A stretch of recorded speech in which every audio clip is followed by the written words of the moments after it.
একবার মুলা দেখিয়েছিলেন ছাত্র জনতাকে উনি ঘোষণাপত্র দিবেন, উনি বিশ্বাসঘাতকতা করেছেন। এবার আবার এসে ঘোষণা দিয়েছেন, এবার আমরা সেকেন্ড বার বিশ্বাস করেছি। এবার যদি হেরফের হয় আসিফ নজরুল বাংলাদেশে থাকবে কিনা আমরা জানি না, চলে যাবে আওয়ামী লীগের টাকায় বিএনপির দলীয় অফিস চলে। সালাউদ্দিন ভাই, আপনি সজ্জন লোক বলে আমরা জানতাম। সম্পূর্ণ নিরপেক্ষভাবে দায়িত্ব পালন করছে এবং করে যাবে। আমরা কোন আইনের বিএনপিপন্থী ৩ উপদেষ্টাকে পদত্যাগে বাধ্য করা হবে বললেন নাসির উদ্দিন পাটোয়ারি। জাতীয় নাগরিক পার্টির এনসিপির মুখ্য সংগঠক নাসির উদ্দিন পাটোয়ারি হুঁশিয়ারি দিয়েছেন, উপদেষ্টা প্যানেলে থাকা বিএনপিপন্থী ৩ উপদেষ্টাকে পদত্যাগ করতে বাধ্য করা হবে। বুধবার ২১শে মে সকালে আগারগাঁও নির্বাচন ভবনের সামনে এনসিপি ঢাকা মহানগর উত্তর শাখার আয়োজিত এক বিক্ষোভ সমাবেশে তিনি এই বক্তব্য দেন। সমাবেশ থেকে নির্বাচন কমিশন পুনর্গঠন ও স্থায়ী সরকার নির্বাচনের দাবি তোলা হয়। বক্তারা অভিযোগ করেন, তড়িঘড়ি করে গঠিত এই নির্বাচন কমিশন বিতর্কিত এবং এটি বিএনপির দালালি করছে। তাই কমিশনের সকল সদস্যের পদত্যাগ দাবি করা হয়। দাবি পূরণ না হলে বিক্ষোভ চালিয়ে যাওয়ার ঘোষণা দেন নেতারা। নাসির উদ্দিন পাটোয়ারি বলেন, আইন উপদেষ্টা অধ্যাপক আসিফ নজরুল, অর্থ উপদেষ্টা সালাউদ্দিন আহমেদ এবং পরিকল্পনা উপদেষ্টা ওয়াহিদুদ্দিন মাহমুদ ৩ জনই বিএনপির হয়ে কাজ করছে। এদের দ্বারা বাংলাদেশে আইন ও অর্থনীতি ধ্বংসের ষড়যন্ত্র চলছে। তাদের পদত্যাগ করাতে আমরা বাধ্য হব। তিনি আরও বলেন, জনগণ যেভাবে তাদের প্রত্যাখ্যান করেছে আমরা তাদের ছুঁড়ে ফেলব। ইসি পুনর্গঠন ছাড়া এনসিপি দেশের কোনো ভোটে অংশগ্রহণ করবে না।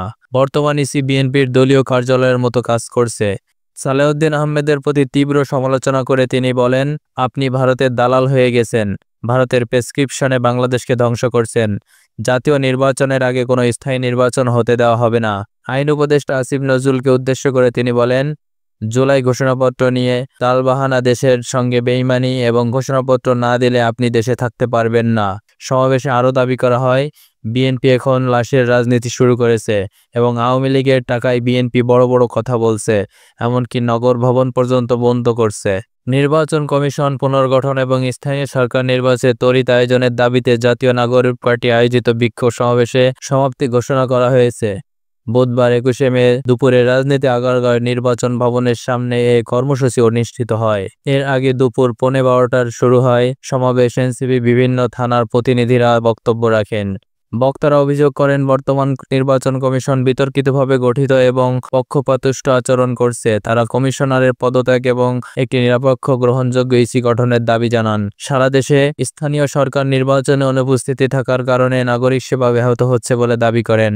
গুলশান থানার প্রতিনিধি নূর ইসলাম জুয়েল বলেন, একদল ১৭ বছর লুট করেছে, রাত পোহালেই আরেক দল ক্ষমতায় যাওয়ার স্বপ্ন দেখছে। আমরা বিপ্লব ঘটিয়েছি, আমরা নতুন সংবিধান চাই। স্থানীয় সরকার নির্বাচনের আগে অন্য কোনো নির্বাচন মেনে নেওয়া হবে না। বিক্ষোভ কর্মসূচিকে ঘিরে নির্বাচন ভবন এলাকায় নেওয়া হয় কঠোর নিরাপত্তা ব্যবস্থা। ভবনের সামনে কাঁটাতারের ব্যারিকেড সহ পুলিশ, র্যাব, বিজিবি, কোস্টগার্ড ও সেনাবাহিনী মোতায়েন করা হয় ৫ স্তরে নিরাপত্তা বলয়ে। উল্লেখ্য, গতকাল ২০শে মে রাত এক জরুরি সংবাদ সম্মেলনে এই কর্মসূচি ঘোষণা করা হয়। সেখানে দলের সদস্য সচিব আক্তার হোসেন বলেন, সংস্কার কমিশনের প্রস্তাব আমলে নিয়ে নির্বাচন কমিশন পুনর্গঠন করতে হবে এবং স্থানীয় সরকার নির্বাচনের উদ্যোগ গ্রহণ করতে হবে। তিনি আরও জানান, শান্তিপূর্ণভাবে জনগণের দাবির পক্ষে এনসিপি তাদের কর্মসূচি চালিয়ে যাবে এবং অন্তর্বর্তী সরকারের প্রতি আহ্বান জানানো হয় যেন তারা জনগণের আকাঙ্ক্ষার প্রতি শ্রদ্ধা রেখে যথাযথ পদক্ষেপ গ্রহণ করে। সমাবেশের শেষ দিকে দলটির মুখ্য সমন্বয়ক নাসির উদ্দিন পাটোয়ারি কর্মসূচি আনুষ্ঠানিক সমাপ্তি ঘোষণা করেন।